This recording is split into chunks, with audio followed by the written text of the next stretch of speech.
Bom, meu foco é estar defendendo meu cinturão, né? Quero ganhar essa luta e defendendo. These guys always want to magnify, doesn't speak English. Nobody understands you. Nobody understands this guy. He doesn't speak English. English is important. If you want to make money, you have to speak some language which everybody understands. So Nobody understands what he's saying.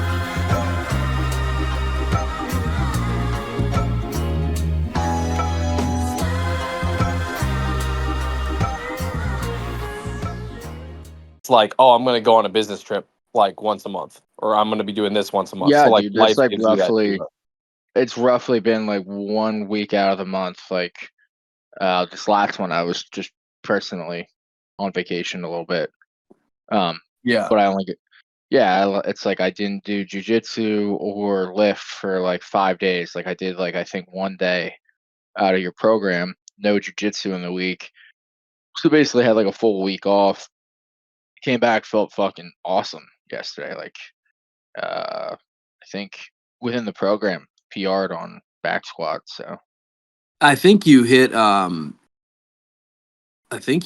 PR on the upper body work too. Wait, let me check the chin up ISO real quick. No, you tied your chin up ISO. dude, that one's been the fucking. I want to get better at that, and I'm like fucking squirming, grunting, and pissing my pants, like trying to approach 1 minute of a pull up iso. Yeah, that one's super tough if you're a bigger guy, especially. A lot of lighter dudes. Just like with gymnastics work and all that stuff, the lighter dudes are like, I'm sick at this. And it's like, yeah, wait till you're over 200 pounds. Like, this shit is no joke. Oh, But yeah. dude, like holding over a minute on those as a bigger guy is already tough. You could always add in a third. You could always add in a third set if you feel like you wanted it, but keep in mind, like you're probably gonna Dude, I do one progress on that set. I'm slowly. We going. only do the chin up ISO once a month. Yeah. I go into the second set and I'm like, fuck, dude, I really don't want to do. It's like Yeah. in general, my mentality is I'm always like excited for the next set. Like, oh, I could like work on my form or like feel a nice good burn at the end. You know, whatever. Like hype myself up. It'll be fun to smash. That is just like, oh fuck, dude, this is just gonna be 1 minute of just fucking misery. Yeah, that one's tough. Not But too dissimilar was the fucking, I forget what you actually have them called, but they're basically like full extension, like Copenhagen planks. yeah. We have like the long lever Copenhagen thrust. Yeah, that also has me like fucking squirming, grunting, and pissing my pants. Yeah, well, not that they're in there for jiu-jitsu, but a lot of the things, those exercises are really, really nice for grapplers because those are like things very specific to your demands on the mat. Like we use the yielding ISO, which is like kind of like the higher rep, long duration isometric hold for endurance on the chin up, which is good because a lot of positions you're just holding a position like that. You're not necessarily trying to crush the guy, but you can't let go of something no matter how hard they're trying to fight to get out.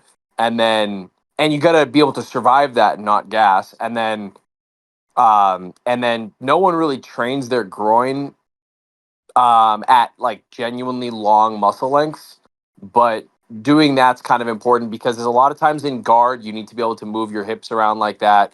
You need your hips and groin to be strong for a lot of reasons, especially in stand-up scrambles.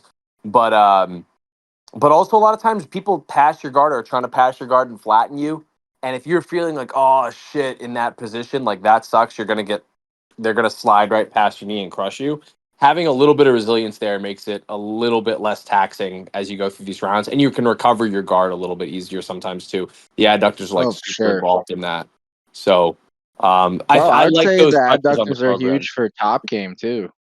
Yeah, it was That's really. actually, I mean, it's obviously that is unironically, that is Habib's like the number one. I didn't see the whole instructional, but his I think it's called like how to smash or something. Yeah, I have that. But like his whole like initial concept is like, oh, the problem with these jujitsu guys, they only grapple with their arms, don't grapple with their legs. And like he shows a drill in like the first part that I did watch, probably just on YouTube. Anyway, but the whole thing is like literally just add isometric adductor strength. So like the specific drill is like drill trying to hold mount and you don't use your arms at all. So your opponent's doing everything they can and you're just isometrically controlling them and basically on top of a bucking bronco. And then when you develop that skill, because I did focus on that for a while and would like drill that with partners. Oh man, do you just absolutely fucking cook people with your top pressure? Yeah, It makes so much sense, like why like Khabib got on top of like someone like Justin Gaethje who's like never been mounted in his career, and then you're like, oh shit, Gaethje literally can't move him. yeah, it's you're literally like using your legs more offensively rather than passively, or I should say actively than passively. Like you're Yeah. using them like arms, like you're a spider. But even in the elite program, those are rotated out at this current block. But we've done a ton of those overcoming ISOs, where instead of like an endurance based like hold on for as long as you can type thing, it's like put this thing between your knees and try to crush it. And we've thrown that in a bunch of times just because I do think it's useful. But you can do that with a med ball, a Swiss ball, even a foam roller. The I like the ball that's like more like torso length, just because you'll get a better like joint specific angle. Mhm. But yeah, no, we'll swap those in on the next block as well as usual. But there's a ton of stuff in there that's cool. I was gonna say related to the deload stuff too. The reason why we don't have formal deloads in the program is because you guys are all on different schedules. So if we have something where we rotate the exercises frequently and rotate the intensities we do them at and work different ranges and different like physical demands, you're training hard every single week you go in. Like you're doing that ISO hold and you're like, this is so fucking difficult. But one thing about that is you're not going to be sore. Like you're not going to get like super sore biceps and lats from that. You might when we do like higher rep volume pulling up top though. So it's like Mhm. each week you're doing something a little bit different and then you come back to it later. So you can go and deload when it works for you, but also the program is set up so like if I gave you guys something where you work on the same exact thing for 3 weeks in a row and try and crush it instead of PR, then the fourth week you deload, it's like, well, what if, one guy is like, well, my business trip or my honeymoon is on the second week and then I deload the fourth week. It's like I didn't need that deload. It makes no sense. So the structure is meant to work for a group, but it kind of works for any person that just wants like a super flexible approach year round for themselves. You don't have to think about where am I at in the program. It's just like, dude, just show up, do what is on the docket for that week. And when you got to take time off, it's fine. You're always returning back to the shit we're working on. You're always getting a little bit better at all the stuff. You'll end up long term being pretty B plus at everything. And for the record, when I say something is an A, I mean like you're elite best of the best in the world. So like being B plus at something is pretty stellar. Hell yeah. So you guys want to talk UFC or? Yeah, obviously. Yeah, obviously. I don't know, bro. I mean, we could It's up talk to about y'all, me bro. progressing in hybrid's strength we and can conditioning program. we can talk about how strong Kakashi is if you want, but we can also talk about UFC, I guess, on the MMA podcast. I guess. I'm gonna tell you guys something crazy. Well, I didn't watch the Holland fight, and it ended how I thought it would. I'm like, Dolezal is such a huge guy.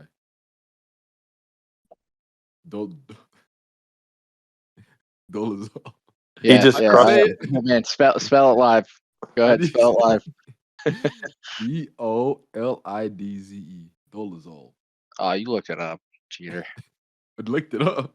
No, I do have it in front of me. He licked what up? Hey, pause. Ayo. Looked it up.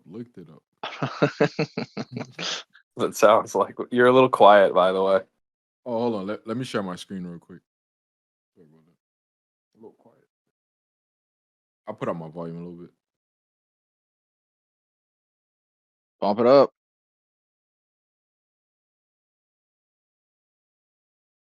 Am I good now? A little better? Yeah, you sound great. Yeah, it's All right. cleaner. Yeah, I just had to move my mic up a little bit. Oh man, yeah. So I didn't watch the Holland fight, but ended in a round one TKO. Um, I didn't follow up with this after, but I think he broke or like popped a rib in a pretty nasty way. Ooh, Like his is it corner, from getting his damaged? his corner called it off. He was. I mean, he was getting.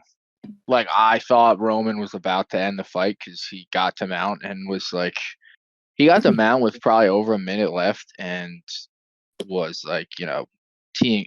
Holland was doing as good of a job as you can when you're fucking mounted at like dodging the elbows, but he still like ate a big one or two. It was like, oh boy. And then right at the end, like say the last 20 seconds, he starts to escape, and I think Roman like I don't know. I think he just like put heavy hips on him, like try to like flatten him back out. But you see Kevin Holland just uh, like he like was in serious pain. Like he gets up and is like hunched over, and he said something to his corner, and he's like, "Oh, dude, my ribs are fucked." And they had a conversation about it, and eventually they waved it off. Yeah. Um, I've messed up my ribs in doing jujitsu before, so I understand that feeling 100%. It's one of those things. Rib It's rib not a injuries are toughness honestly thing, no dude. joke. Yeah, it's like not a Yeah. toughness thing, especially like because sometimes the blanking on the name of the little muscles between your ribs. But like typically, if you like break or even pop a rib, it'll fuck those little muscles up too. So you like basically can't breathe because it just fucking hurts. So every It's breath you're the like, ah. worst.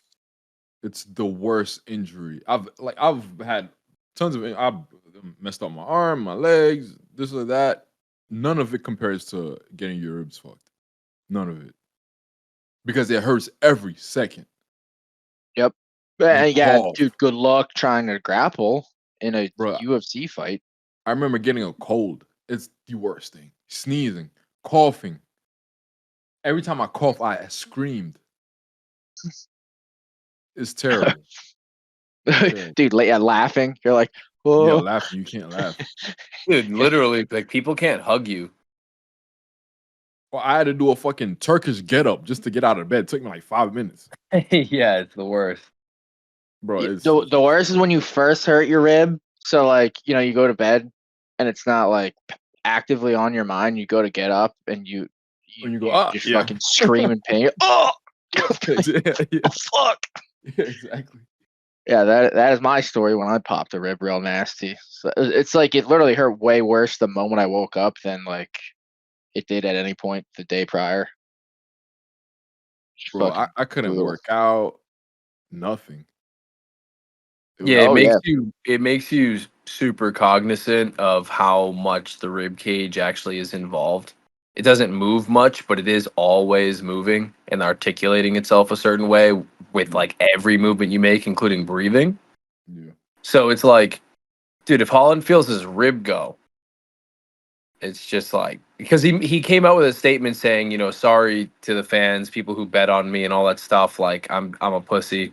I feel like a piece of shit, and it's like I don't know, bro. Like a rib injury is Dude, it's a legit thing, dude.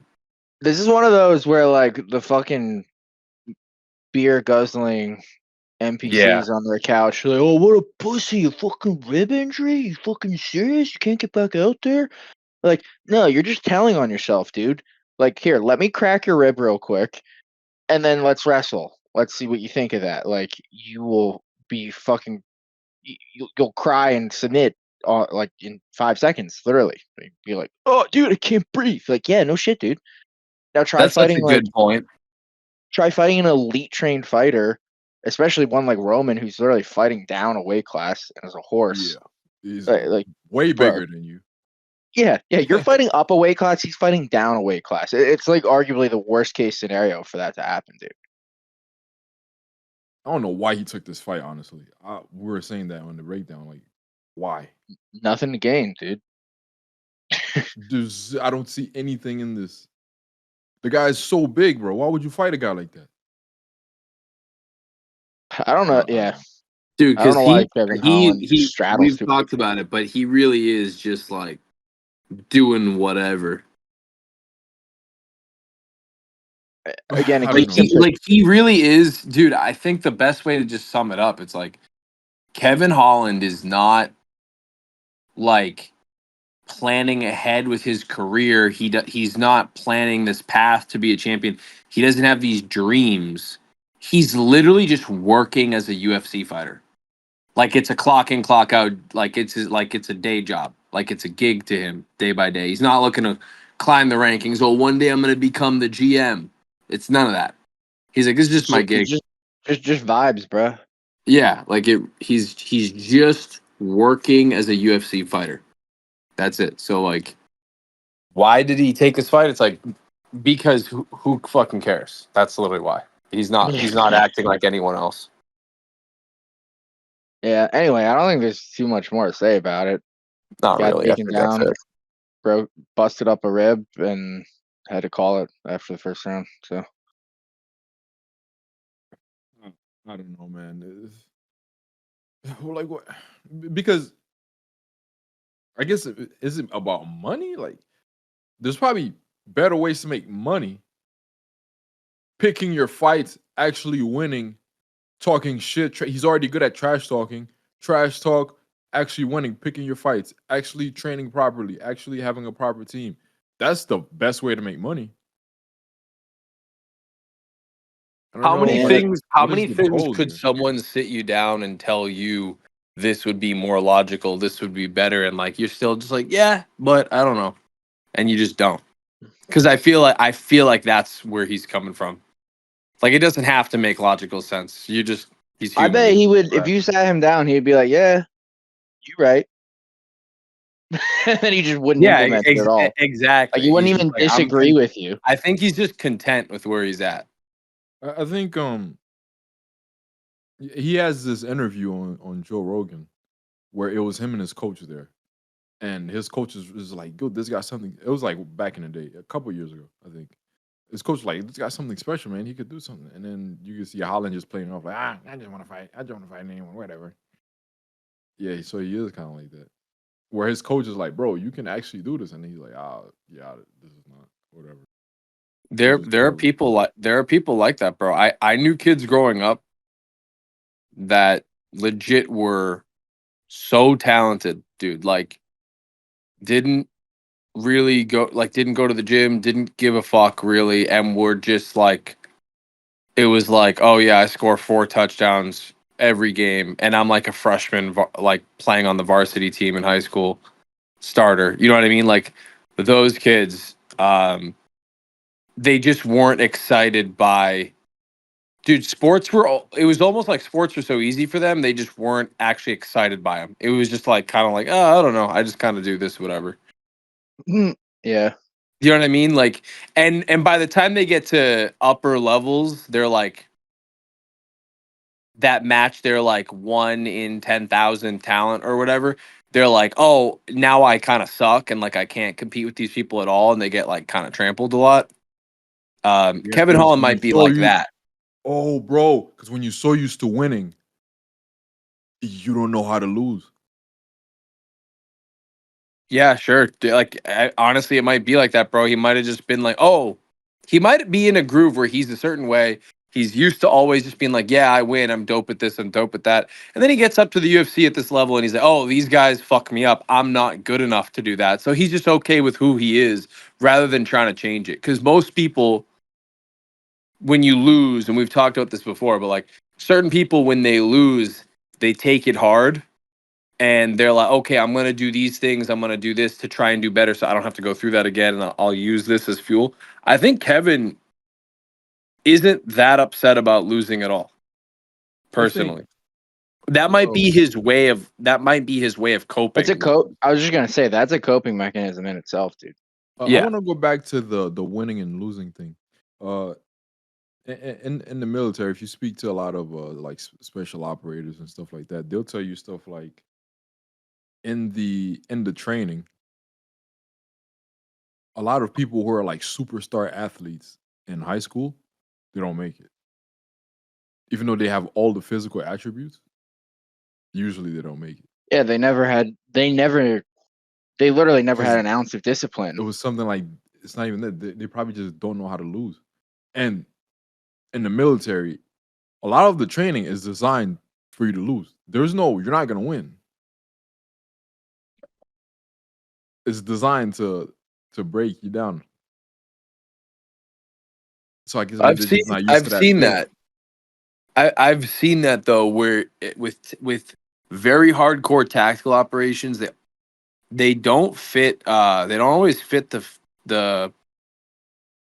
the profile of someone who's like, I was a basketball star. You know what I mean? Like it's I'm not it gonna lie, is there like are some savages, there no but there a lot there of are them, guys yeah, that I've seen that fit it for yeah, yeah, sure. yeah. Oh, I'm just there are saying there's some also there's like demons. I never see certain types of guys be like, oh, this dude was Division 1 at this school in this sport or whatever. And I'm like, Yeah, yeah, yeah, oh yeah. yeah, I never see that. But I do see some guys where I was like, dude, this guy was a tier 1 operator for like 9 years, did Yeah. like several missions and tours over here, et cetera, et cetera. And you look at him and I'm like, bro, I would not ever expect that. But I think it's largely because it's like, yeah, that guy would never make it on a football team or whatever. But there's a very different type of demand for these tactical units and the qualifications that you need, and also how they screen you.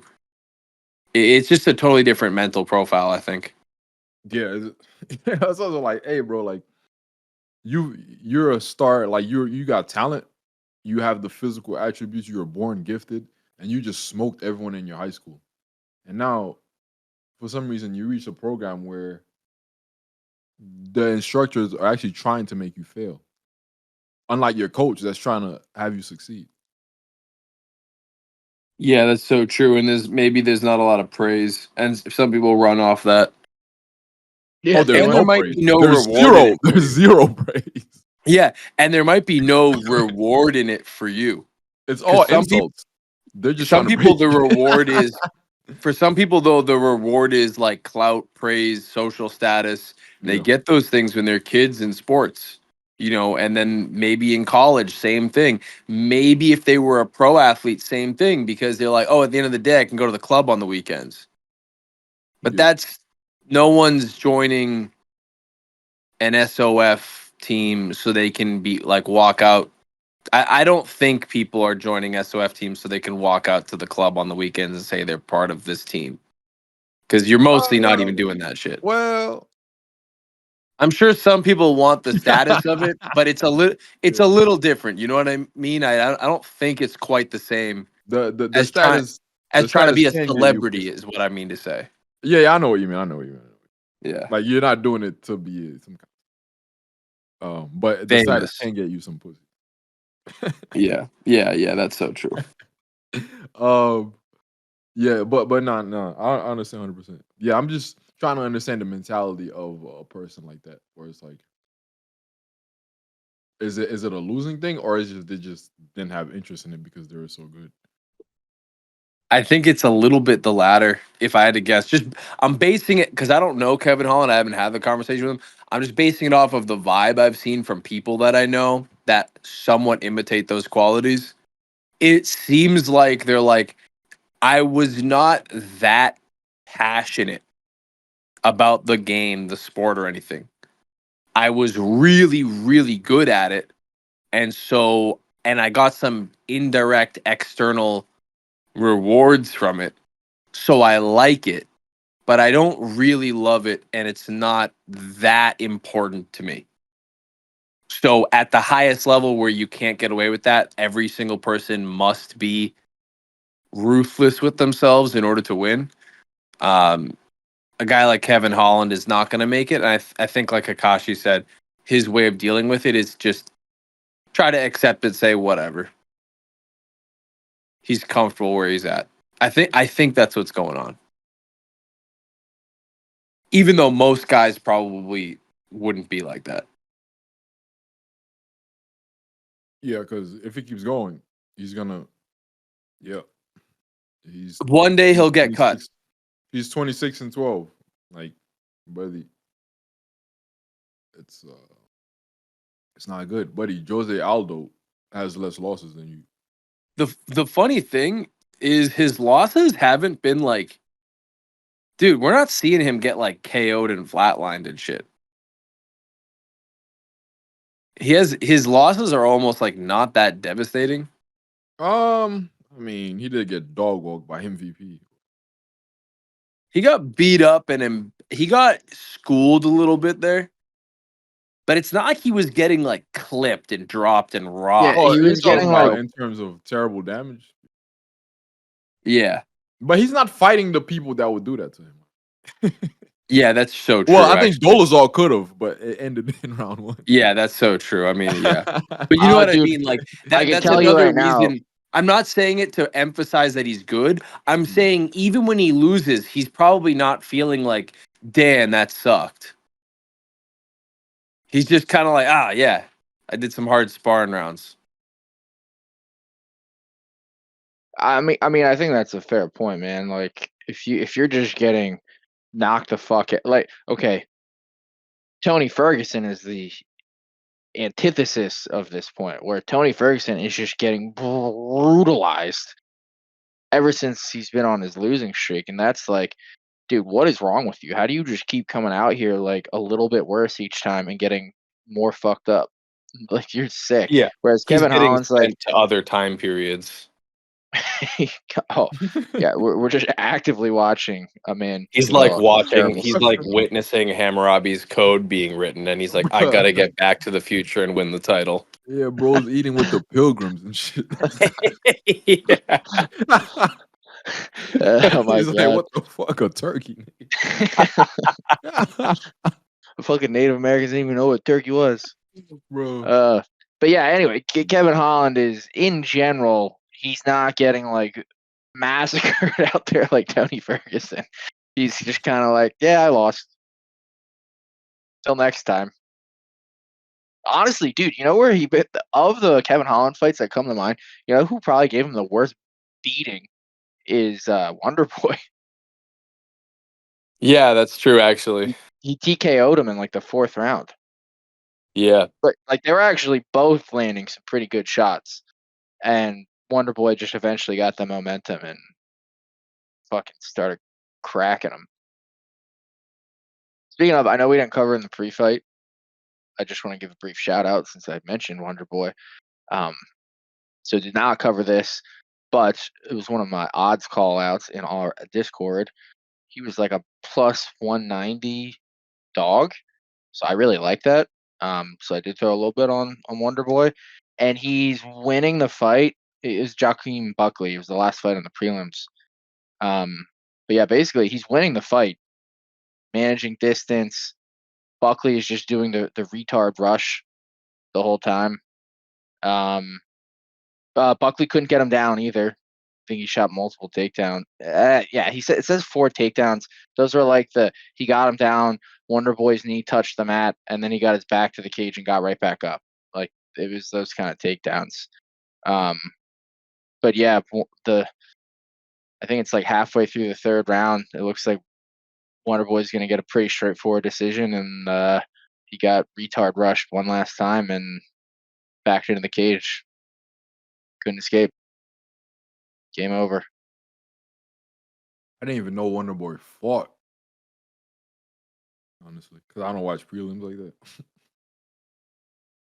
that. Yeah, I actually didn't know either until like I was just sitting. I was like at home. I was like, oh shit, Wonder Boy's the last fight of the prelims. Like, I still turn it on. Quick threw a bet on him and quickly lost.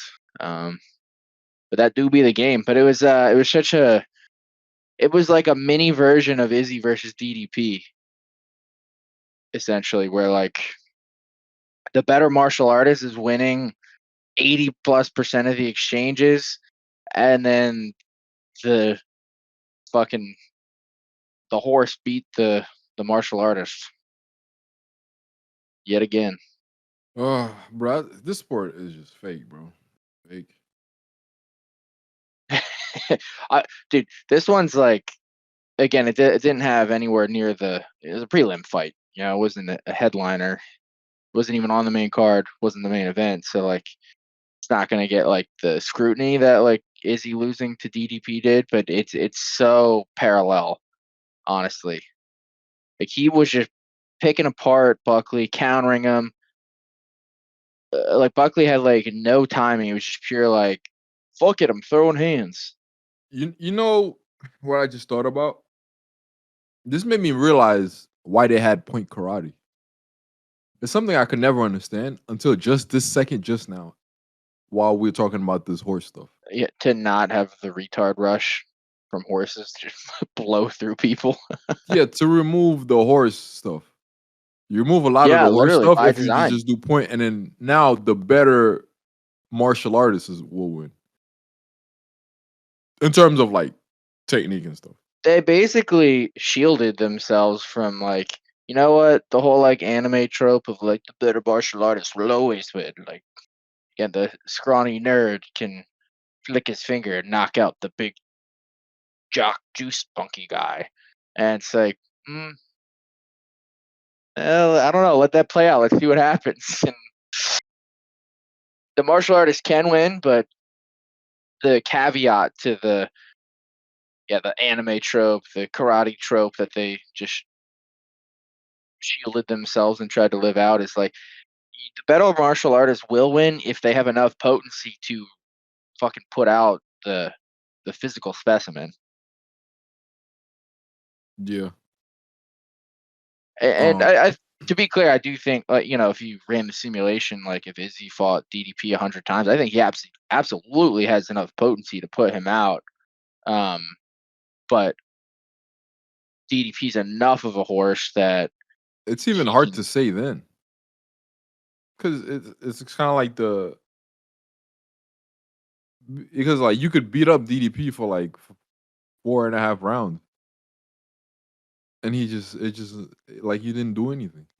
Yeah, well, right. That's like the ultimate. And like That your is like hands the start hurting. ultimate horse caveat is like, if you don't kill them, you could be winning 4 out of 4 rounds, and then the 5th round they just fucking walk through. Oh, you think you're gonna jab me? That's cute. Here comes a fucking overhand right and 5 clubbing strikes coming at you. I mean, that's like kind of how it ended with Izzy, dude. Like, he got Izzy Yeah. retreating, and Izzy escaped.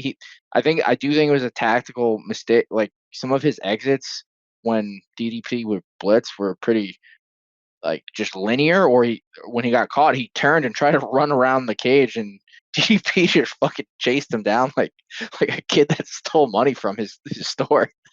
Just ran him down, and clubbed him in the back of the head. Got on his back and choked him. One time. Yeah, it's So you lose. You can't. The better martial artist could win 90% of the exchanges or whatever, but in those smaller percentage of exchanges that the horse wins, they only need to get you one time for them to just, oh yeah, you're fucked. See ya.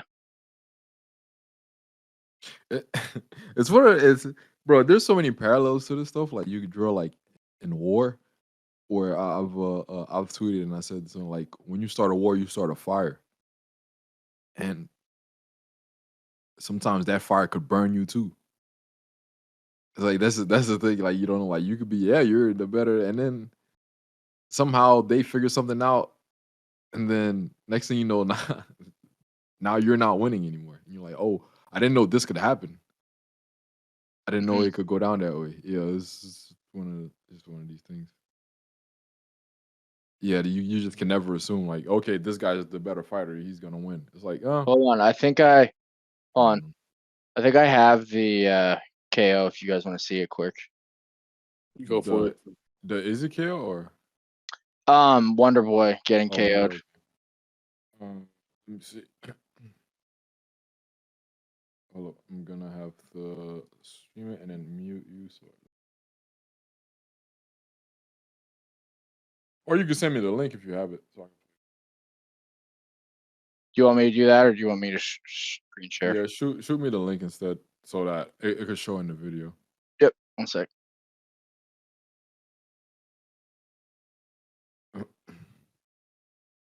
But yeah, it's like DDP. You're beating him. Your hands hurt from punching him.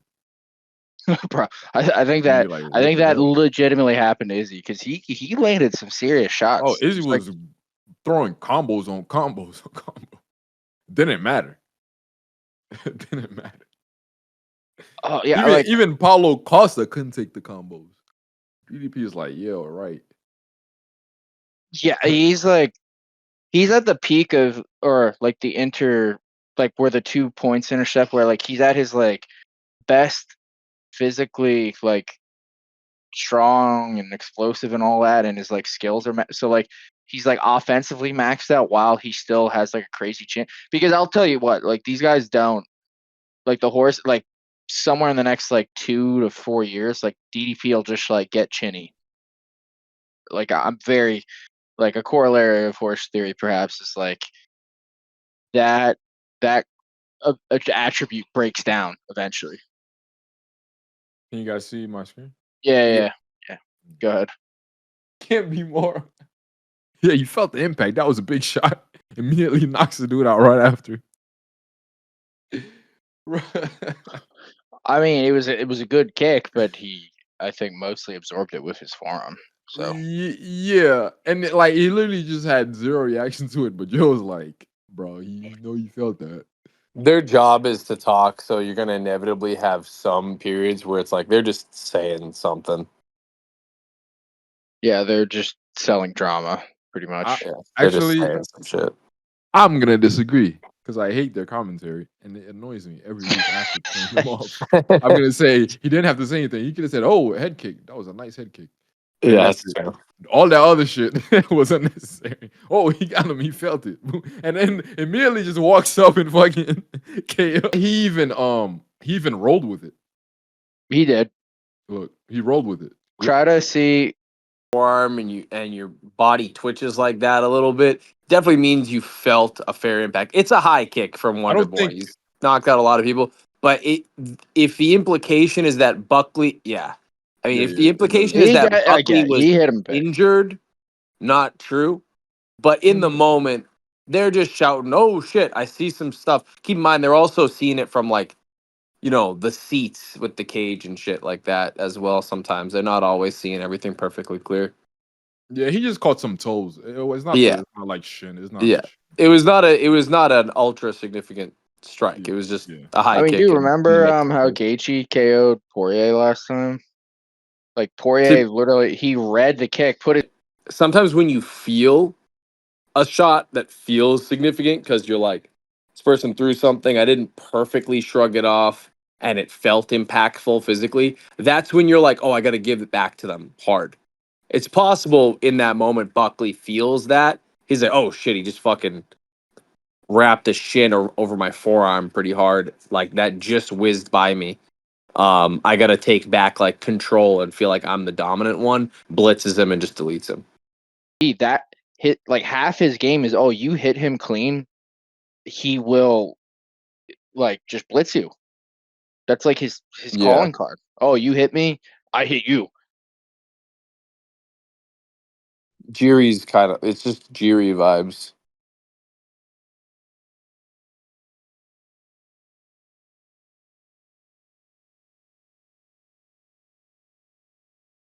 Amazing, bro. He did this perfectly.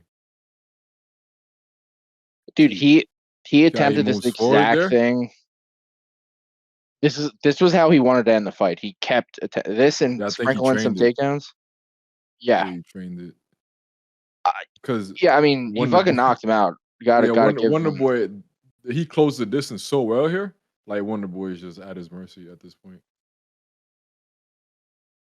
Yeah, it's already over 'Cause, right here. yeah, where do you Yeah, go because he from here? trapped him. He's Yep, flat. yep. Deleted, yeah. Over. That One thing, was nice. other observation I noticed historically, Wonder Boy, he had like like up there for like the best like sixth sense of like ring awareness, as in like he would know before his foot or like anything physical would have to hit the cage. You know, like using his like proprioception, his peripherals or whatever. He would know if you go back and watch, like he would always know when he was getting close to the fence, and he would circle out every time. It'd be like he'd be one step away from getting cornered, and he would always circle out. And I think to start the fight, I saw him do that twice. It's like, okay, yes, he's doing that Wonder Boy thing, like when he's just kind of pirouetting around him, like just letting the bull run right by him, so to speak. And then somewhere, I think maybe in the first round, still, I noticed he was getting caught up on the cage just like that, but Buckley didn't execute the blitz quite as much, and he wasn't as close in the moment that Wonder Boy was trapped. But it was something I was like, okay, like I thought he had it, but he's looking a little sloppier than I remember. And then boom, just like that, it came back to bite him. So I don't know if that's an age thing, like he's just a half a beat slower, with his reads and reactions. But yeah, it cost him the fight here. I think Wonder Boy's fine. I just think he's been fighting for so long. There's just a lot of footage on him. You could tell Joaquin. You could tell he trained that movement. He just because they knew it was gonna work on Steven at some point. Yeah. Because they probably saw a lot of footage and like, well, when he gets tired, he's kind of susceptible to this one. So eventually, you keep throwing it, it's gonna land one of these times, and it did. Landed at the most important time, yeah. Yeah, yeah. I think when he's fully alert in the beginning rounds, maybe you won't catch him with stuff like this. But as you get tired, your movements get a little bit more sluggish. You know, and you know you're winning. Maybe you're feeling yourself a little bit. You just head kick them, and then you get kind of sloppy. Yep. Um, you guys want to talk Aldo? Yeah. Uh, Yeah. What a fucking terrible fight. Just gonna say it. I know we say this every week, but like we should count up the things that we said in the pre-fight that did play out like we said. It would save us some effort maybe. Like the thing here again was like we saw the things we expected. I I didn't really see Aldo get like beat up the way, you feel like, oh, you got outclassed. It was kind of just one of those things where it's like Batista again, just the volume. Batista did a much shittier version of what Marab did to Aldo. Yeah. That's all it was. Yeah. And I think honestly, like we're at a point now because Aldo went through a period in his earlier career where his striking was built around anti-grappling and he had the unique ability as in an era where strikers were often nullified by grapplers. He was the rare grappler that nullified wrestlers all the time. But then his career style changed a lot in his mid to late career, and he became much more of a boxer. And at that time, I think people didn't realize because they were so used to saying, "Oh yeah, the grappling's not going to work on him." But then I think people did realize you can volume wrestle him a bit, and we did say that's kind of like the thing that Batista would have For to sure, do. dude. The So he thing kind of that's did so that, but lame it's though. really just a modern way of stalling. It's active stalling. Yeah, I think this is what I texted to you guys specifically. It's like it's a much worse version of like lame prey. Like, dude, remember? Because I was admittedly a big GSP fanboy. It was like a big part of my like come up into loving MMA, and people would just fucking brutalize GSP in kind of like the back half of his title defenses of like, oh, he does is lay and pray, takes him down, doesn't do anything, he's not even going for subs anymore, blah blah blah. I was like, okay, like, all right, like I get it. If you just want drama, you just want big KOs and people getting fucking slept, like, yeah, GSP at the back half of his career was not going to be the guy delivering fireworks. Certainly not consistently. But now hey man, at least it was like, oh, jab, fake the jab, boom, duck under and shoot a double and flip the guy on his feet.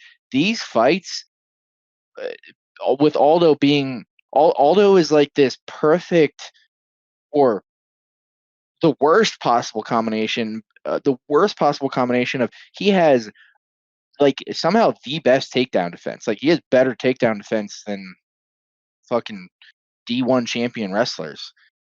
He does not get taken down. Simple as that. And we've seen Chad Mendez, Frankie Edgar, Marab, who literally carried an Olympic gold medalist, Cejudo, across the ring for giggles to make Mark Zuckerberg laugh. Like that guy couldn't take down Aldo. So, but he has this, so he can't get taken down. But now what people have noticed is like, oh, well, I can still win rounds by simply shooting the takedown and then just hugging him on the fence. And it's so fucking. Hey, I'll say at least Marab is like he was frenetically chaining, switching sides, double, single, going from the legs to going high with underhooks, and like he was just relentlessly attacking, and He's at Aldo least was just trying to constantly get there, defending. even Yeah, if he's missing. exactly. So it's like, yeah, that wasn't the sexiest fight, but it was like, hey, it was action, and it was like a guy trying to advance position. Batista, because he got booed so much, he actually fully admitted. He said outright, he's like, well, yeah, that's his problem if he can't get off the fence. And it's like that was part of the game plan. We knew he wasn't going to get off the fence. It's like, dude, yeah, you can't. You just said the quiet part out loud, and that's just fucking brutal. Like nothing epitomized it more than the ref breaking them up with like I think a little bit over a minute left in the third round because they had just sat on the wall for like 2 minutes straight with no activity. Like Aldo can't get out, but Batista's not chaining. He's just like pressuring onto his hips so he can't move or circle out. Breaks him up literally the moment the ref like says go, he just shoots and just pins him again. It's like, dude, this is just like in general, I'm actually the guy who's ripping on the fans who are like, oh, this fighter's boring. It's like, no, you just are too dumb and you only can react to the big KOs and the flying arm bars and stuff, like because you can't appreciate the intricacies of it. But this is an example of like, dude, you are doing like, but it's not even fighting anymore. It's like, oh, I it's think that's true what you said, where it's a worse version of lay and pray. Because you're actually just not even getting them down. It's literally you're just not, like yeah, you're literally not scoring a takedown, and at least the you're sumo takedown wrestling itself, to a wall. yeah, at least the takedown itself is some action, right? Like I personally always think it's a little, it's not nearly as exciting as like a big KO or whatever, or even a sub, but it's like, it's some action, it's some good stuff. And it is a little bit more dominant than just like I just shoved you to the cage, I'm holding you here. And like Exactly. not like it's not a well executed plan and game plan to some degree, where it's like if that's what you plan to do, and it's not like you can do that to anybody, like anybody could do that, but still, it's one of those things where you just feel like with a slight change in scoring criteria to accommodate for that, then that would just go away. And, the ref would just say, like, all right, dude, you got to throw some strikes. You got to make something happen. Dude, And oddly, under any other McGregor had a circumstances, really good. I'm not gonna say it's the best, but I was surprised that it had some like actual thought and consideration behind it. It was, I think he said, okay, here's how the rules need to change. If you get to a position you don't do anything, you have 1 minute, and then you get broken up, and then from there it halves. So if you just go right back to that and can't get out, you have 30 seconds. Next time 15, etc. So by the time, like, if you're just going to repeatedly like wall stall, eventually you just won't be allowed to do it. Not saying I that's the best, but I was impressed McGregor. I like the direction that that's going, because you need to always update rules as people learn to break and exploit them. Um, Yep. But the all in all for this fight, the way you just feel about the Aldo fight is that it's just like you feel like if Aldo was just allowed, if it was just under any other context, if anything else happened, it felt like Aldo would have just put on a good performance and won. That's just what it feels like. So that's why people feel like this is dumb, because it feels like this guy would have beaten you up if you didn't just basically make the fight a not fight. When I brought this up to somebody else, like at my gym, they like playfully accused me of being an Aldo fanboy. I was like, I mean, yeah, kind of. I am a bit of an Aldo fanboy, but it's more so like, hey, dude, if Mario Bautista went out there and KO'd him, I would be like, oh, fucking nice, dude, what a beast. Like, that's a bit of handing the baton off to the next gen, Yeah. yada yada. That's like, I wasn't like, oh, the Aldo should have won, blah blah blah. Like, I wasn't like uh aggrieved that Aldo should have won and all that, blah blah blah. I feel aggrieved in that, like, that could have been a really good fight, and Batista was committed to making it as conservative and boring and effectively not as much of a fight as he could. Yeah, and I don't think my argument is that the scoring is bullshit or Aldo got robbed. It's just simply that what we're seeing from Batista impressive and makes me feel like he's gonna rise to the top and take the upper echelon of that weight class out. No, it doesn't seem that way. It seems like he intelligently has squeaked by a few things, and who knows, he might show some other skills going forward. But when it comes to seeing what he could do against Aldo, it just felt like they were like, "Oh, he can't succeed anywhere against Aldo unless we have this very specific exploitation of the rule set." That's what it feels like, and it feels like a team's acknowledgement of that, which implies his other skills aren't really there. So if he runs into anyone where he can't do that against them, like Marab, for example, then it's like you have less than no chance. Oh yeah, So I you know what I couldn't mean? agree So more. it's like it just feels pointless advancing him when that happens. So I think that's the unconscious implication behind that win and why it just feels shitty. I'm not saying Aldo should have won. I'm just saying it's one of those things where it's like, do I feel impressed by Batista? Like, in the sense where I'm trying to be impressed, where I'm like, oh, I think you have a chance at winning a title or like you're a top contender. No, I don't feel that way. But who knows? We might get surprised. Yeah, I Crazy feel like things that happen. Hitman's brewing up a counterpoint over there. Well, he just never agrees with me. That's true. Let me tell you something. I don't agree. No. I don't agree with you guys saying I have a counterpoint. I think we should move on to the main event. Oh, dude, the best thing he could have possibly said. Beautiful. That was beautifully done. Yeah. Disagreed on the fact that we felt he had a counterpoint coming. There you Wrong again. go. Yeah. Always Got him. always exceeding expectations. Yeah, you guys can start on whatever you want. I guess I'll kick it off. Alex Pereira, Khalil Roundtree. Honestly, like we were saying in the pre-fight analysis, like when a fighter finally gets a shot at the belt, you can't underestimate them too much, because these guys they're gonna most likely they're gonna train harder for this fight than they've trained for any other fight.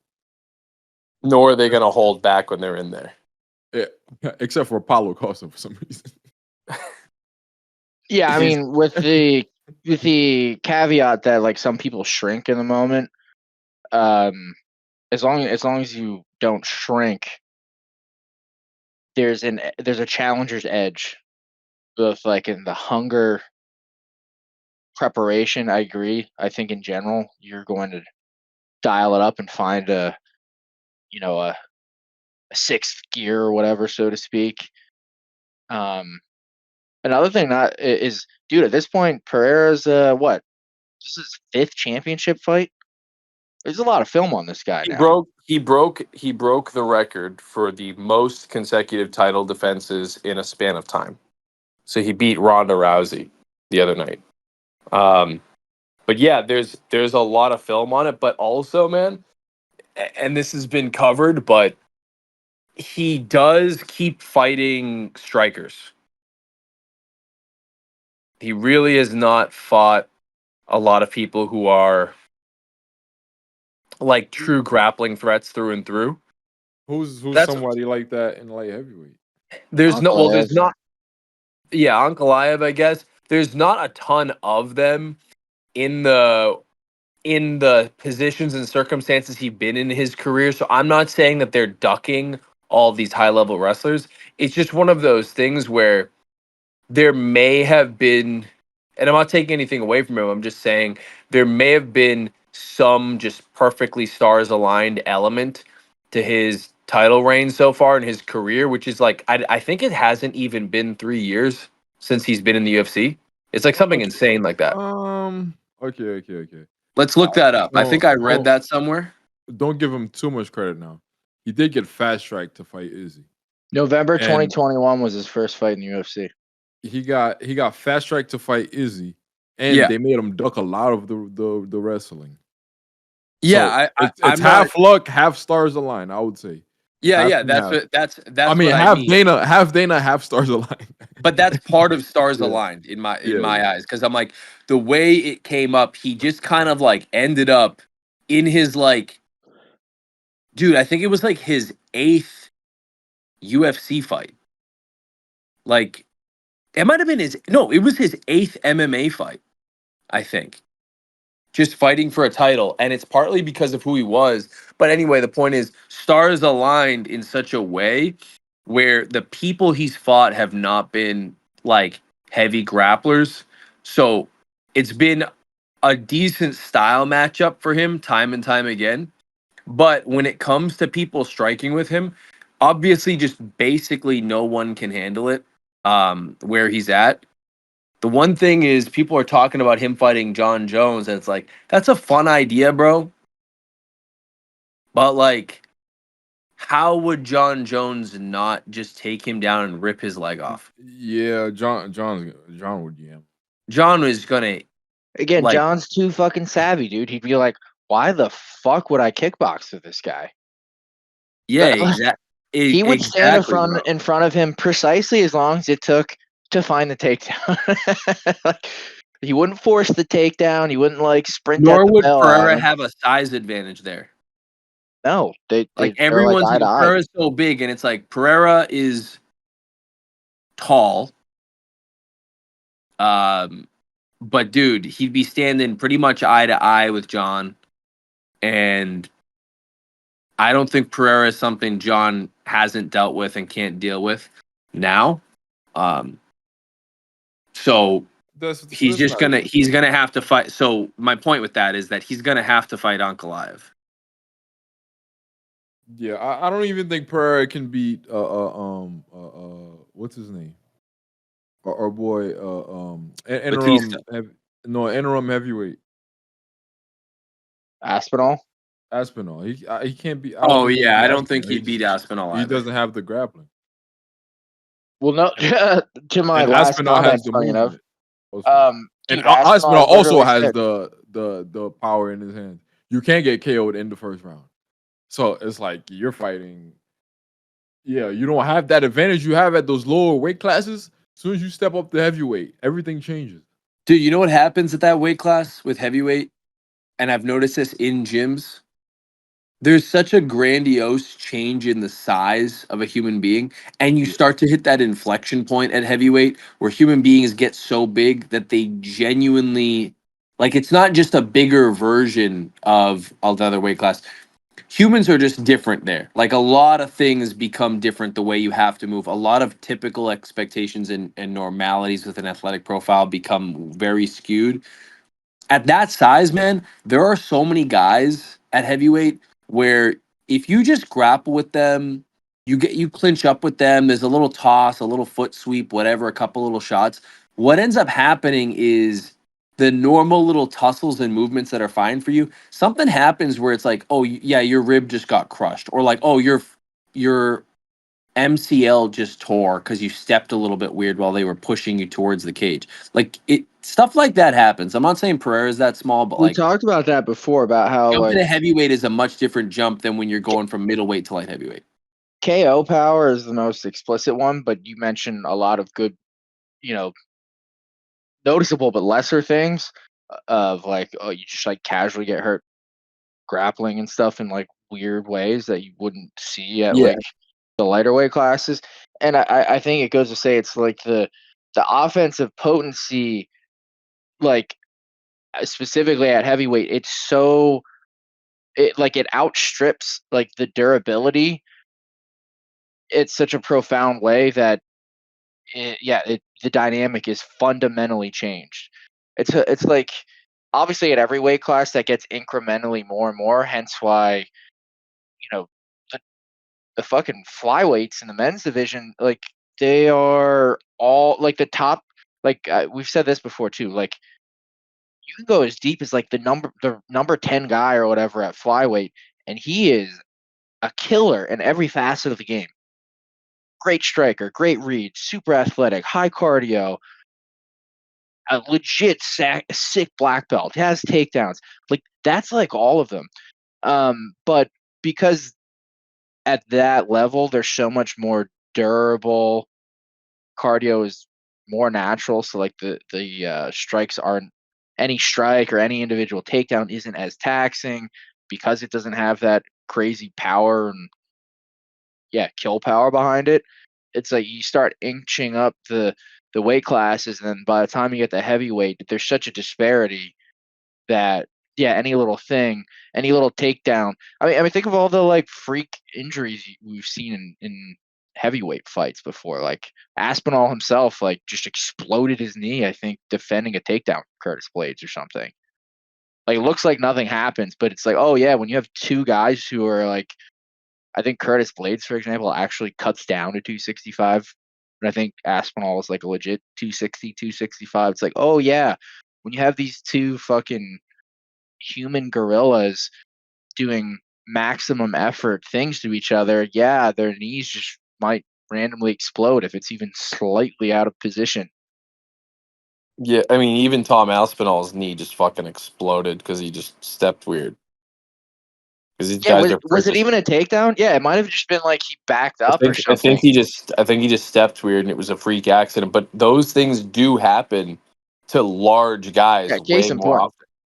Yeah, and it's the same concept where when you see teenagers or middle school kids, they get under the bench press and they're literally trying to max out 3 times, 4 times, 5 times, trying to hit a certain weight. They never hit it. Their boys peel it off them. They're like, ugh, the whole time. And you're like, oh, that's stupid, whatever. But like, they're fine. They're actually having fun with it. It's not even very dangerous. But that's because they're bench pressing 135 pounds or less. You know what I mean? If you're not even benching 225, like it's really, you could playfully max out on the bench and like probably nothing's going to happen. When you see guys that are like, oh, 1 rep maxes are very dangerous,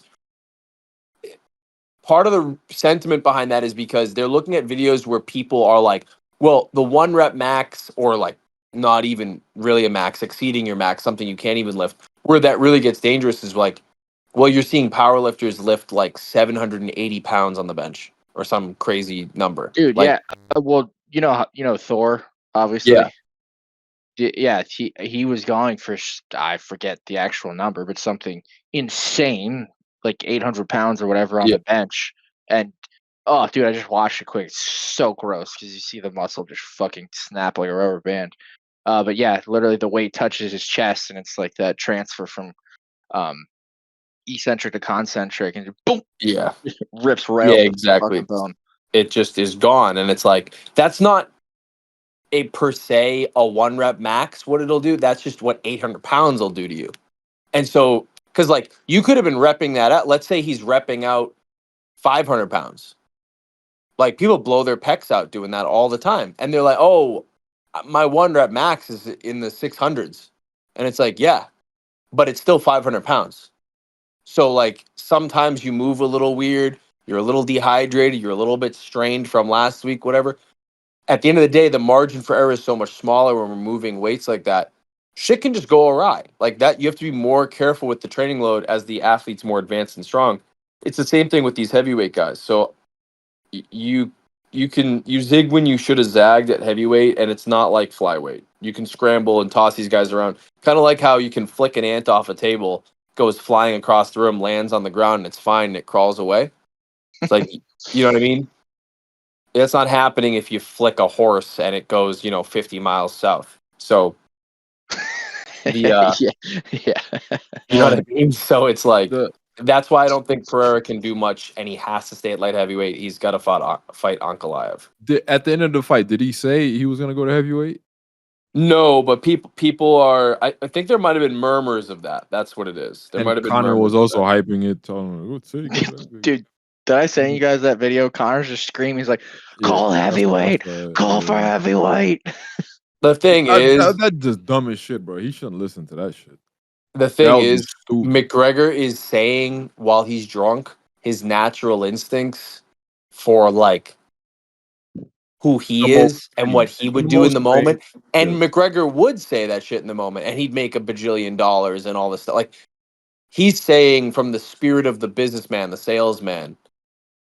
That's where he's coming from. Yeah, Pereira is him not like versus that's not who John Pereira is at all. Pereira, John Jones would be an insanely lucrative event for sure. Yeah. But for your health, no, not really. Even versus even worse if you get Aspinall. Even worse. Yeah. At least John and At least John won't hurt you. He won't hurt you John that won't bad. hurt you. You guys are the same age, almost 40. Yeah, Aspinall is a fucking yeah. The way four-door Mack truck. you exchange strikes with Khalil, you're not gonna do that with Aspinall, boy. Yeah, yeah.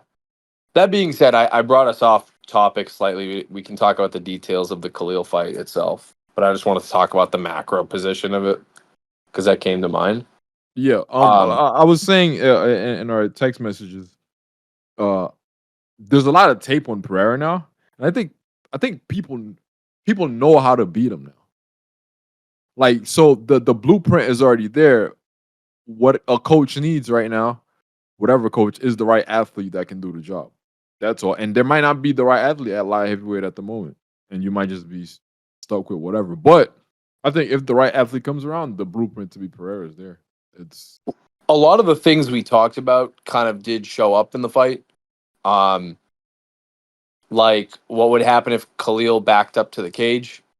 You have to worry about him trying to blitz forward to get out, which he actually found a little bit of success doing, like spontaneously exploding forward when Pereira was trying to back him up. But also just that risk where it's like if you start to back up to the cage, Pereira knows you can't back up, and he's going to get you in range where those shots are pretty deadly. Khalil also did show that he has a chin, um, and another few things where it's like Pereira is catchable, like you can catch him. His defense is not impenetrable. or you catch Um, him a lot. He was getting caught a yeah, lot. so it's one of those things where it's like it also shows Pereira has a decent enough chin.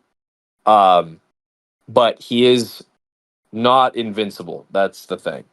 Tyler Um, Pereira, I think he's like tall man defense. Like he stands very tall, and just kind of like backs up tall. He doesn't have much. Yeah, he doesn't have much. Yeah, he doesn't have much defense at all.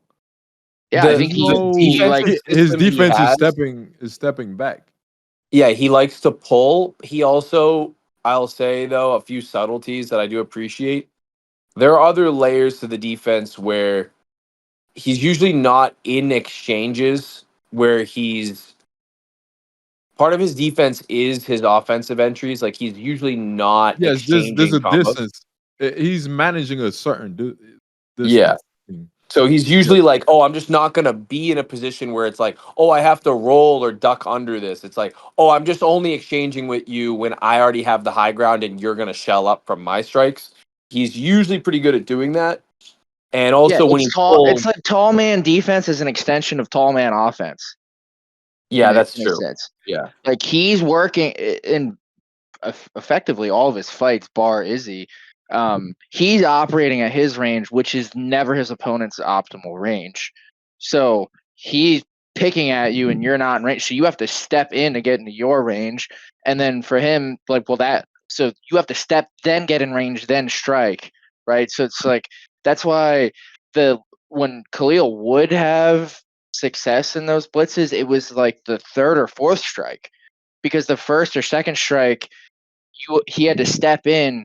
Well, as he's stepping in, Alex is reacting and backing up. And then it's like, well, if you keep the blitz going and prolong it, you might catch him on the third or fourth one, but never the first or second one, because you're trying to come into range while he's backing up. Yeah, it's yeah, but he doesn't have anything. No head movement, no parries, no nothing. Yeah, it's not like the craftiest It's- footwork either. It's like he doesn't like circle out. I Again, was like I was saying, Wonder Boy used to be so excellent with that. Aldo's really good with that. Those are guys that come to mind that have that like pirouetting footwork of like, oh, they feel the trouble and they just always know the exact angle to cut out to escape and not get trapped against the cage, sort of thing. Those Um, guys are outfighters, is the thing. Like, and Pereira ultimately is sort of a pressure fighter. And he kind of has like that drowning style where he will pressure you, and yeah, it's like a very he'll pull. patient pressure, I would call Yeah, it. yeah, yeah. He'll pull back when you throw back, and it feels like you're drowning because it's like when people who don't know how to swim, they don't know what to do when there's not solid ground underneath them. So they're just outstretching their limbs and flailing them around and reaching nothing. That's what you see happens to Khalil in the fourth round a little bit. He's just getting hit and hit and hit, and every time he reaches out to touch something solid, there's nothing there because he pulls. But he's ultimately a pressure fighter. I don't think Pereira's of the type where he's going to pivot a ton and circle and create these lateral angles. Especially because ultimately what he craves to do is get close and hit you with that left hook. The other layers to his defense, though, are he actually does have some very subtle shoulder positioning.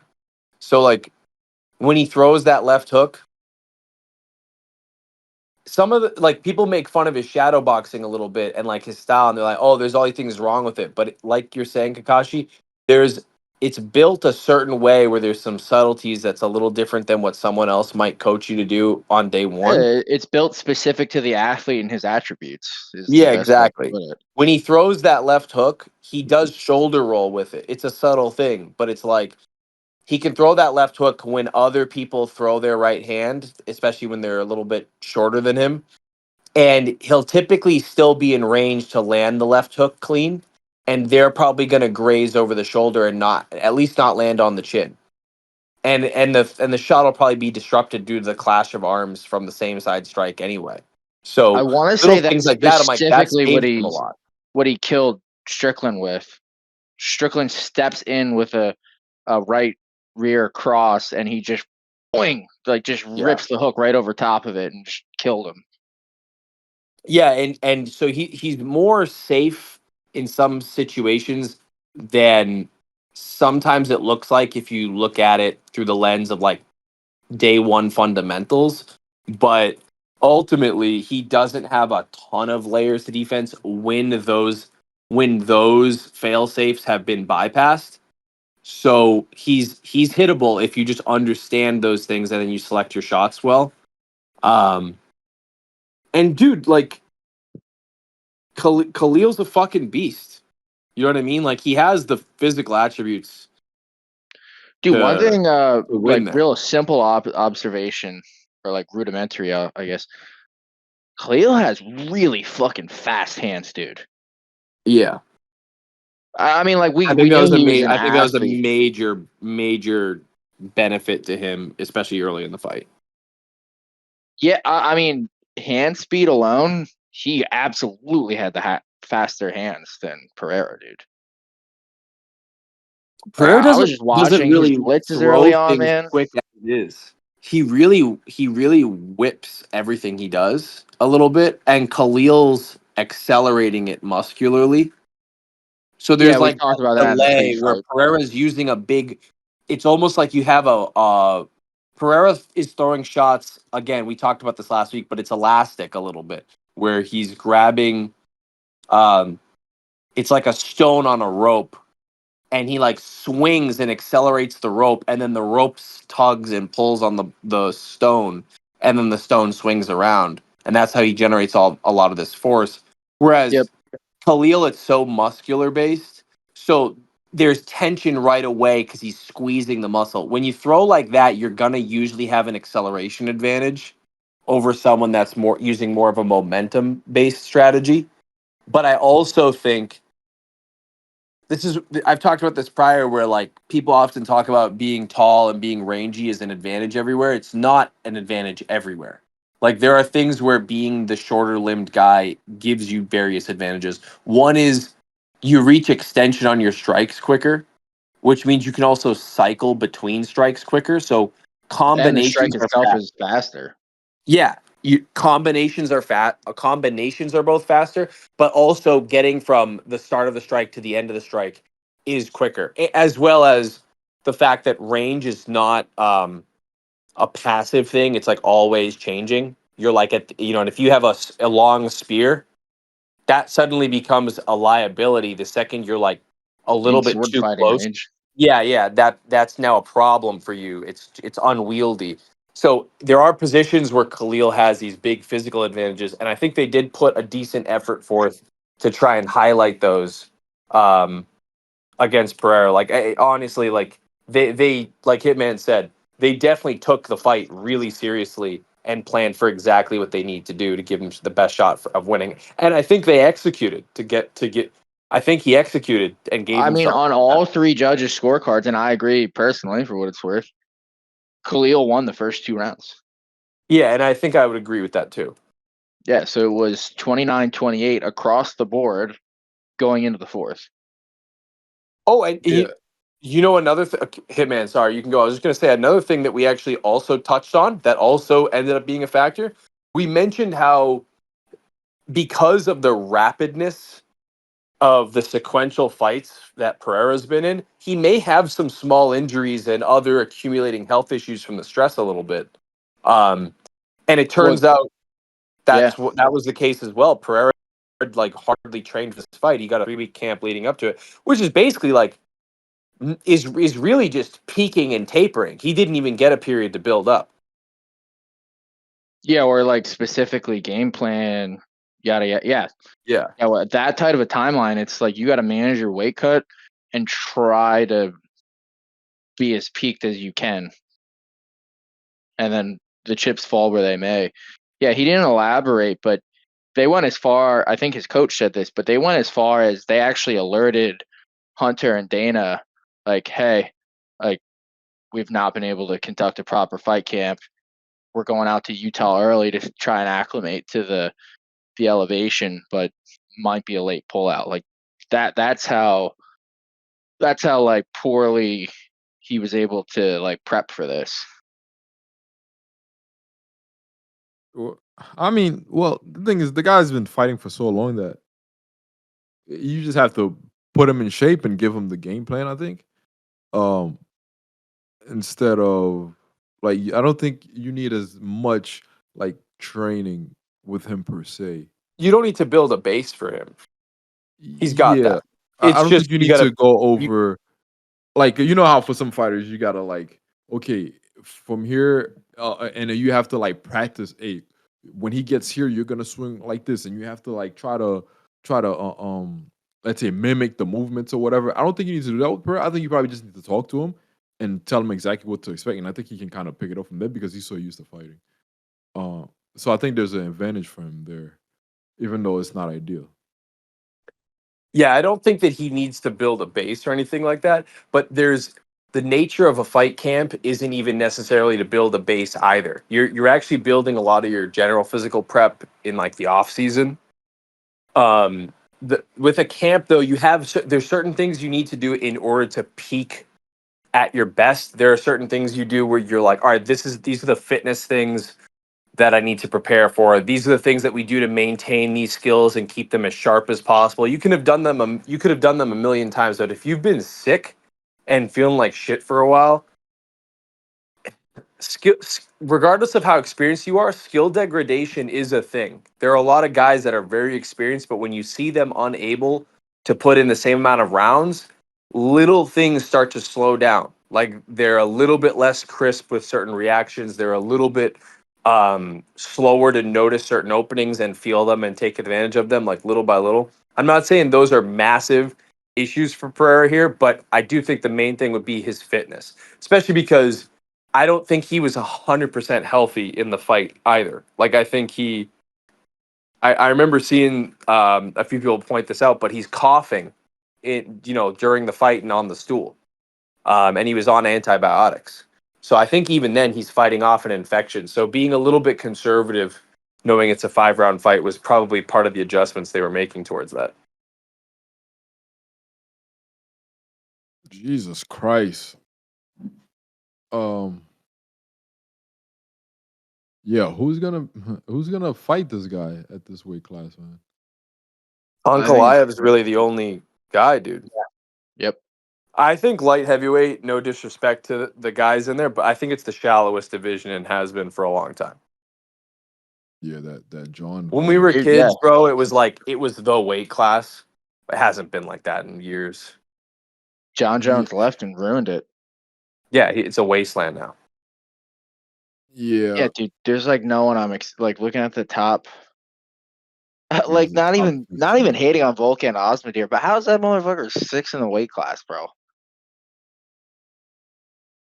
And Johnny Walker ended up being a fucking goofy boy.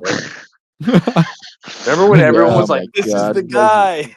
Like, Dude, well, that was like the end of he's the John dark Jones's reign. People were like, he's the "Oh, dude, dark horse. he's taller than John Jones. He's the We know dark John horse. struggles with height. This is the one." And then he got like knocked out by like half the I roster. think we by just got to hear himself. these guys talk one time and be like, yeah, this is the guy. Dude, Yeah, this guy's a whole ass idiot. but we've all been on Twitter plenty enough, and we've talked about this prior. And it's not that different with real life. People just yap. People are just saying shit. You know what I mean? Like, and sometimes it rubs off on you, or you just say something one time where you kind of half-ass a thought, and you have some truth behind it, but it's not a fully fleshed out viewpoint. But it sinks in, and it starts to sink into the people around you. You all start saying it, and you just start saying something where you look back on it, you're like, that was fucking stupid as hell and made no sense. Where did that come from? And you probably don't even remember because it was so subtle and casual the way it showed up. The very fact that it wasn't that well thought out is why you don't even remember why you started thinking and saying that. Like, you The guys, thing, that's my whole point. That's all I'm saying. the thing for me, bro, Johnny Walker. I never really watched his fights, but I'm like, bro, I know this liquor called Johnny Walker, and that's all I kept imagining every time they said his name, Yeah. the Johnny Walker guy. Like, I never seen him, but whatever. There's a thing on MMA Twitter where they're like fraud checked. I love that term, bro. Yeah, dude, I love that too. What's funny is when I first heard Johnny Walker, I'm thinking like there's a weird thing with Brazilians culturally, like they have like cowboy culture there. You know what I mean? Yeah. And that throws me off sometimes because when I first heard Johnny Walker, I'm picturing like some dude from Texas, bro. I'm like, oh, this guy probably just used to play football or something, and he joined the UFC. And then I saw him, and then I heard him talk, and I was like, oh, what? This Oh dude's yeah, named that was Johnny Walker. He's incredibly. from Brazil. That was so jarring to me. Dude, I had like this. I mean, probably not a very uncommon thing to be like hear about this guy Johnny Walker, this up and coming light heavyweight. He might give John Jones problems, and you're like, oh, that's cool. Yeah, I bet it's some good old boy from fucking West Texas or whatever. And you're like, what? He's a Brazilian? A And he's not Brazilian guy a. with only a left hemisphere of his brain. Oh, dude. Yeah, I know I we've don't know, joked bro. about it, but the conversation of like most retarded fighters on the roster, oh, baby, is he towards the top of that list? Yeah. I'm in the Oh depths. man. I do love that. As you The pull up depths. the list, it just shows, oh yeah, recently raised 1 point. He's number 9 in the world now. I love that.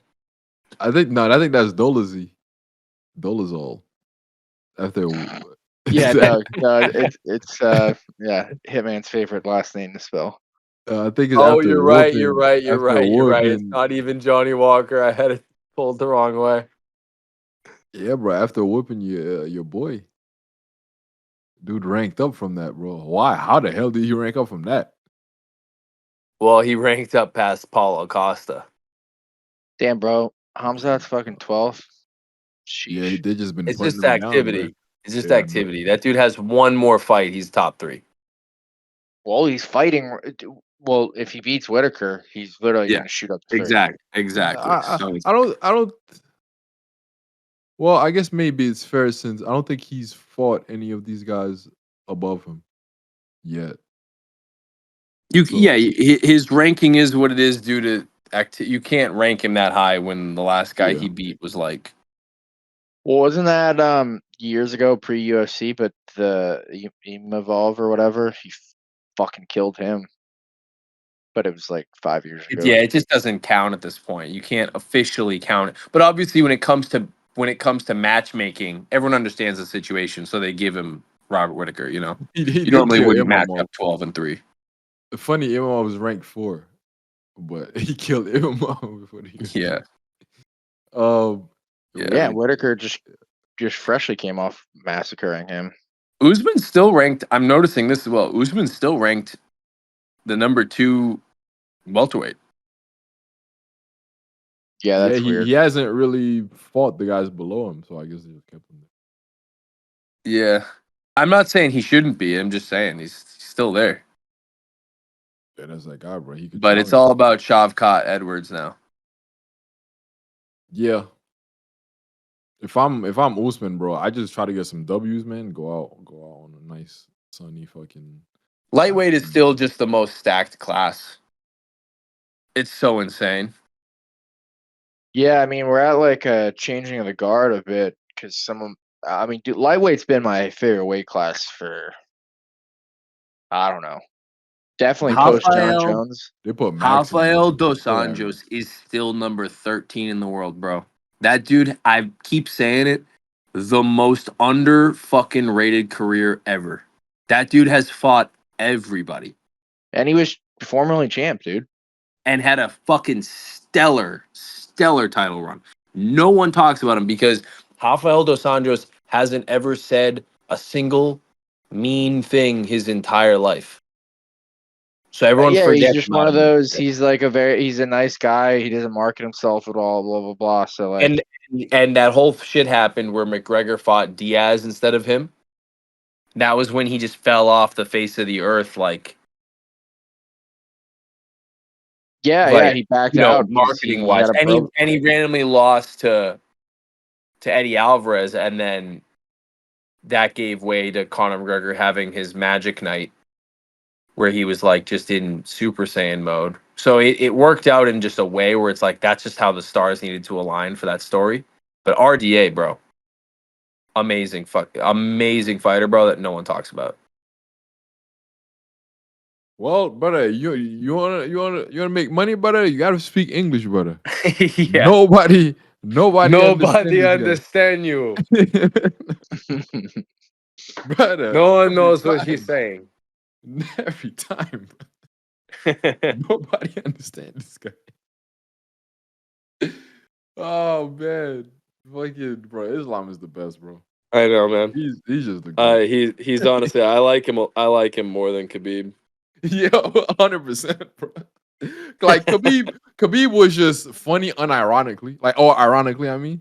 But Islam is actually funny. Yeah, like he's So like true. he's like hilarious to hang out with for sure. And Yeah. I know we've said that, people have said that, but you can really tell that that's obviously true. Brother, 7-time, brother. 7 times this guy lose.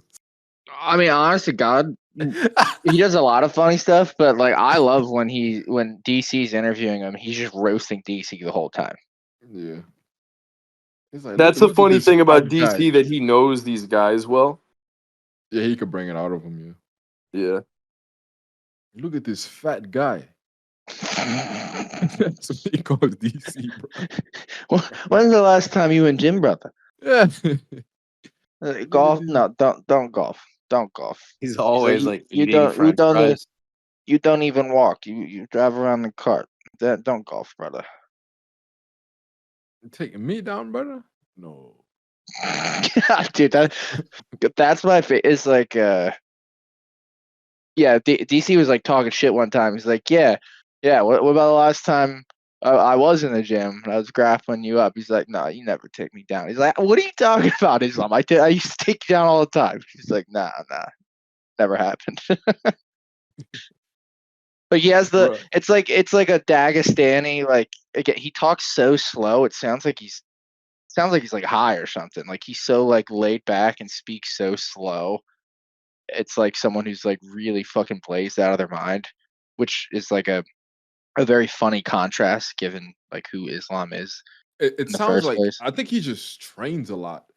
You know, like right after like a hard jujitsu session, you're kind of like in that fucking kind of high, super hot, high, tired kind of phase, and then where Yeah. you're kind of slow like that. That's how he feels like to me. Where he's like, yeah, but it seems like he's like that all the time. Yeah. But literally, like that's I've never seen him in any other mode of speaking in any interview setting. Yeah, I think he's just naturally chill, and then also just train a lot, and then you just get super fucking chill. Like you have, Yeah, he's so like he like talks shit. It's funny, one, because he's Islam Makhachev, Dagestani, all that good stuff. But then he just like delivers it in this like nonchalant, slowly seven spoken. time, brother. 7 time this guy lose. Whether he's not gonna be mad if he lose one more Yep, exactly. time, bro. How do you, bro? Like, how do you think of? But it's like his black belt, bro. He has so many. There's so many. He has so many meme moments. Like it, like he's just. It's not. It's We not haven't a seen mistake much of him lately, lately. Yeah, it's because he's like not fighting. talking. Yeah, he's just not fighting or getting interviewed. I wonder when is his next fight. Who is he fighting next? Would it be Saryugan? I guess. Yeah, I sorry. think it has to That- be. That's gonna be a hard fight for him. Yeah, they already fought And once, yeah, but and very excited for that that rematch. fight was insane. Oh, I still think that's like if you wanted to One of the expose someone best to like grappling fights in the UFC, I think. yeah, that's where I was going with it. Like if you it's both like very exciting because it's nonstop action, but it's like insane. Like these guys are just insane, different level. And I know this. I'm stealing your point, actually, Hitman. But like they both grapple with such fucking ego Yeah. that they Take me down refuse. better. Yeah, they're on both sides. Like they're like, I'm Yeah. not fucking getting taken down. I'm taking you down. So it's like these crazy loops of like one guy shoots the takedown, the other one's defending, going right into their own like counter. Like no, now I'm taking you down, and then oh maybe they get the guy like almost down, but then he just keeps fighting and chains out and hip switches, and oh now he it's like in one single takedown attempt it will flip like 4 times who's the one offensively trying to finish a takedown. It's just crazy stuff. Yeah, but I think the normal UFC fans don't know like how big this fight is in terms of like skill. Yeah, Yeah, crazy hype for that. yeah. I think they'll probably think Oliveira was more dangerous for Islam, but I think Arman, Arman is a real danger, bro. Because I love he can Oliveira, both don't get me wrong, but he can both strike and kind of reckless sometimes, but like he knows some insane techniques. Like he's throwing axe kicks at people and all that, like and landing them, insane. And then he can also grapple like fucking. It's crazy. And Islam is less flashy techniques, but he's also super striker and insane grappler. yeah, I mean, I arguably not gonna say this is the only reason, but my quick take is leaning Islam, even though I think it's gonna be a fucking banger of a fight. Um, but I think the key edge is actually his striking and his discipline with his striking. Because, like you said, Arman has some like pretty crazy techniques, and he doesn't just throw the like he doesn't just throw them just to throw them. Like you said, he's throwing axe kicks and he's landing them. It's Yeah, just fucking which crazy. is super hard to land, because like I've it's never two even movements. tried, bro. It's Yeah, two movements. You're throwing it up and then bringing it down. Like the chances of you landing that are so low, and he lands it like multiple yeah. I times. think He he landed. landed it on Oliveira his Yeah, last fight. yeah, Crazy. Yeah, but some he has some really sick striking techniques, but I think he's one of those like he favors his offense in a way that it creates some reckless abandon and some defensive liabilities. And Islam does not. Islam is incredibly patient and calculated, and he doesn't care if he's doing the same three basic strikes or whatever. He'll just be patient, be defensively sound, and then wait for his opportunity. yeah. He's kind of like a grappler that knows about like 3 submissions, but he's an expert at just those 3 submissions. And it's like he's throwing jab, cross, hook, but Yeah, but he's he clinical. understands them at such a fundamental level, I mean, that's at what such makes him such a atom, like to the atom level, like to the atomic level, that you just that it's just unbelievable. Yeah. that's what makes him such a fascinating fighter.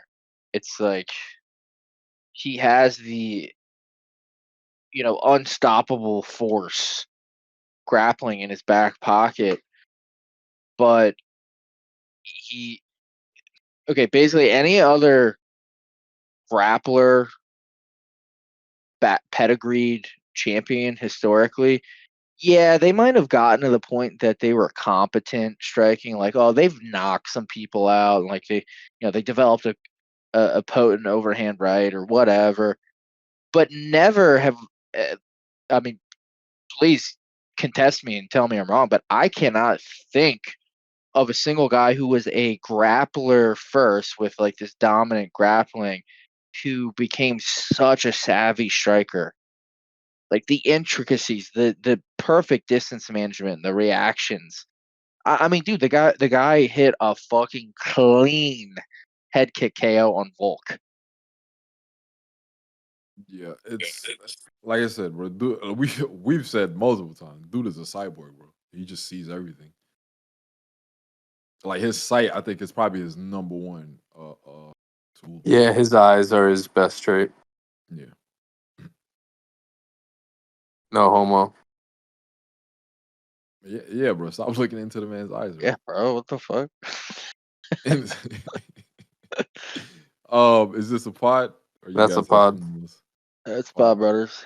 All right, guys. It was fun talking shit and hanging out. We'll see you guys either next week or the week after. Something like that. Yes, sir.